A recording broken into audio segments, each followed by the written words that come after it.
I think we can forego the idea that it's tacky just because that's being sold to us by people who want to sell us stuff. You know what I'm saying?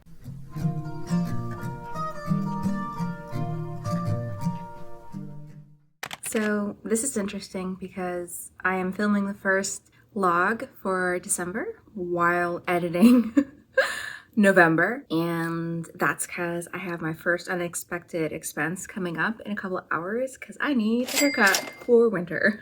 So once I come back from my haircut appointment, I'm going to go over the predictions for spending this month, and obviously it's Christmas, so that means Christmas gifts, and then hosting and whatever capacity that means. So time to go over the calendar and combine that with my budget sheets. So it is 3:07 p.m. as you can tell by how dark it is in this New England light, and the tree is up but not decorated. So we're having a slow recovery from hosting, but I did finally get the library room back in order, and the Christmas supplies are over here in our bedroom, where just a day ago a giant pile of bags of pre-sorted laundry was here. I just finished doing 6 loads of laundry yesterday, but we've done all the bedding and blankets and guest stuff that needed to be washed, so we are caught up and ready for Christmas festivities.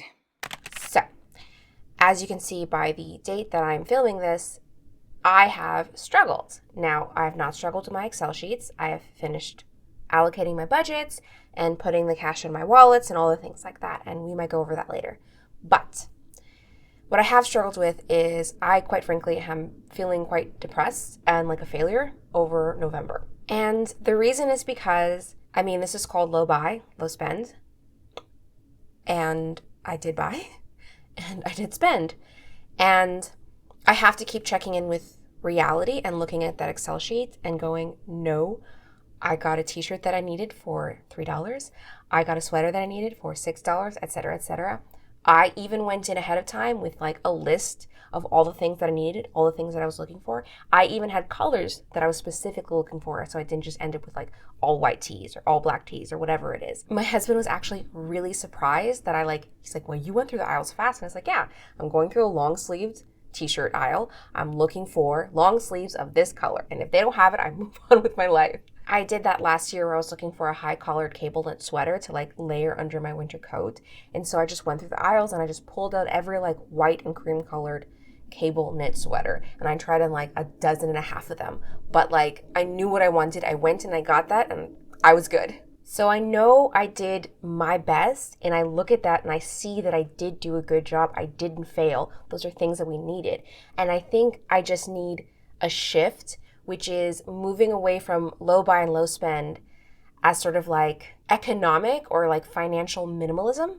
What I would call like financial minimalism is the issue that people have with aesthetic minimalism in their homes, where it's like it's about a look.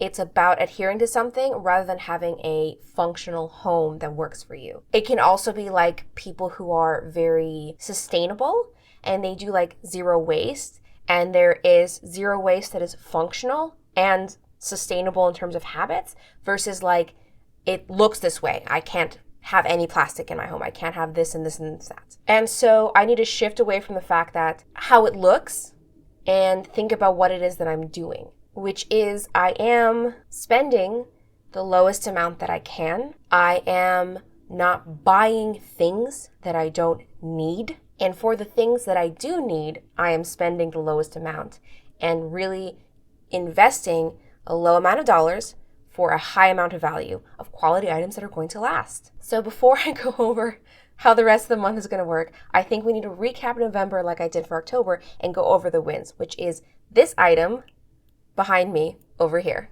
So this little dude is the only non-essential item that we bought last month. So that item cost $249 secondhand and is the only non-essential item that has entered the threshold of my home in November. I'm going to celebrate that win. That little dude brought joy. And you know what? We have been having record level colds here in the region. So I'm going to feel good about actually having stuff to withstand that. So no, I'm not going to feel bad. And anytime I feel bad, I'm going to come and look at this video that I'm taking right now. I am not going to feel bad. I got what I needed. I am blessed that I could afford to do that. Moving on. So I'm not quite sure how much of the budget will make it into the final edits, but I think the main focus is going to be the fact that I am allocating another $500 into household and grocery expenses for this month, because we are hosting potentially 2 holiday events this December. One for sure is going to have 8 people, and then hopefully have this up after Christmas, before New Year's. So yeah. Good morning. I'm going to go to a library event that I'm volunteering for, and then I'm going to come back and we're going to go over Christmas gifts. The tree is finally up. And if you're noticing a difference, it's because the same reason that the tree is up late. On the 12th, my husband decided that he wanted a real tree, so we changed it up. But I do think it's beautiful, and I think it's the most perfect tree we've actually ever had. So over here under my bed is where I keep the bin of stuff that I've downsized that I am going to sell. And it's from here that I am going to choose my gifts. And some of them I've already chosen. I pulled them apart with the intention of gifting them. And then I just need to choose the little things that are going to go with it from here. All right. So I have taken this bin and filled it with presents that need to be wrapped and sorted. Now, obviously, I still have some stuff over there to go through, but we have a good amount here, and I thought that this was enough to show you. This item is a perfect example of what I mean by gifting secondhand, and gifting from downsizing is not cheap, it's not tacky, it's still giving your best. So this is a mini waffle maker that I got in December 2023. This is because we were getting a bunch of pancake mix from the food bank, and we thought this would be a nice way to sort of like have a nice winter moment when we didn't have very much. We have never used this. We have never opened it, we've never used it, and it's just been sitting there. So I was going to try to sell it online to recoup some of the money, but then I thought, actually, this is going to be a perfect gift for my brother because he loves breakfast and he loves making a breakfast moment. So I decided this was going to be the base item that I was going to build around for him to have like a cozy winter morning in, or if he wants to like host a tiny little cozy breakfast. We are not giving someone something ratty. We're not giving someone that looks bad. We are giving people our best. We're just not spending the money right now. So then from there, I am going through stuff. I was downsizing my socks, and I found this cozy little green winter plush sock. It's a Christmas green, and I thought that would be great to go with that.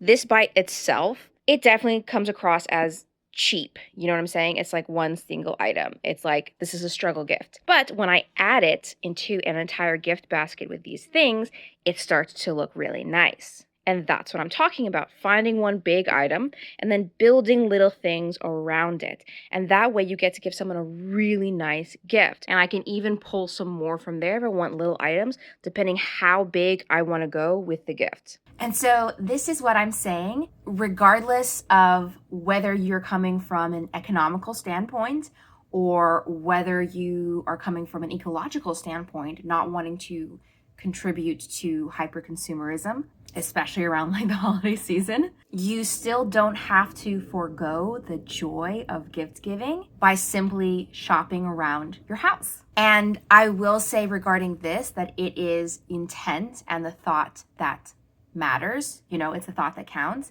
And what I mean by that is, if somebody is just going around and trying to offload the junk in their house while checking off a list the fact that they met their obligation to give gifts this year, that is going to be seen and that's going to be felt. It's going to be very obvious.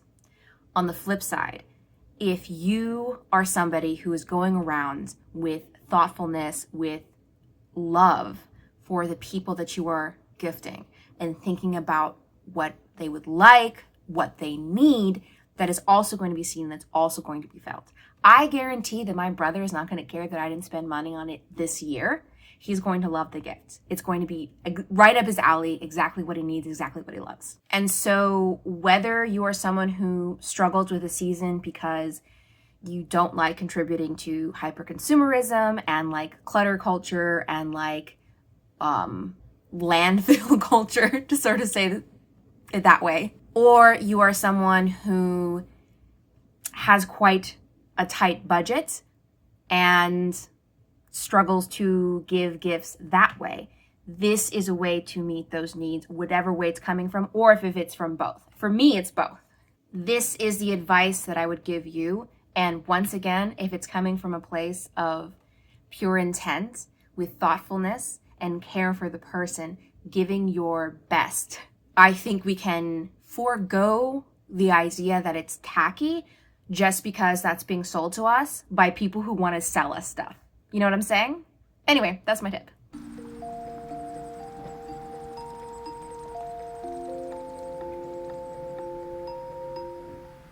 So, as this month and year comes to a close, I don't have time to go over all the minutiae of the budgeting wins and losses, but I did want to take the time to focus on something that has become a bit of a central theme this month, which is budgeting regarding Christmas gifts. So I still do buy some things, like I'll buy things like for my husband's stocking stuffer.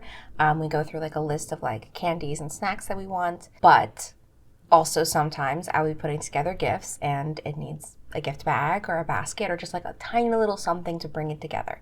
So going over Christmas gifts, my husband's gifts for me, my gifts for my husband, our gifts for family members and friends and like Reverend, and all of our stocking stuffers all together cost $94.18.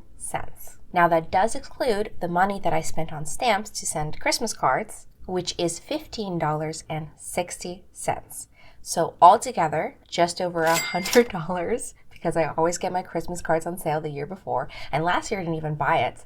There was someone in my church who was like giving away their old like stash of Christmas cards. And they were these just really beautiful cards as well. The only thing about it that made it difficult is that they were like, I mean, they were beautiful, but they were very religious. And so for my friends who were like more secular Christmas, it was difficult combing through to find something from my stash to gift or to give away and send out to them. I wish I had taken a picture or a video of the Christmas tree before like we opened presents, because it was a very full Christmas tree. It was a very full stocking. Everyone that I gave the gifts to loved it. There was no need for me to miss the joy of giving during the holidays, but I could still be mindful of my budget and mindful of planet Earth. And I consider that a great win. So I don't think I'm going to summarize all I learned right now because I feel like I'm still processing it. But this challenge has been a journey that I have enjoyed and I've definitely grown and learned from. And I hope you have too. So it's already been a Merry Christmas, but a Happy New Year to everyone. And I hope you'll be here next time. Bye.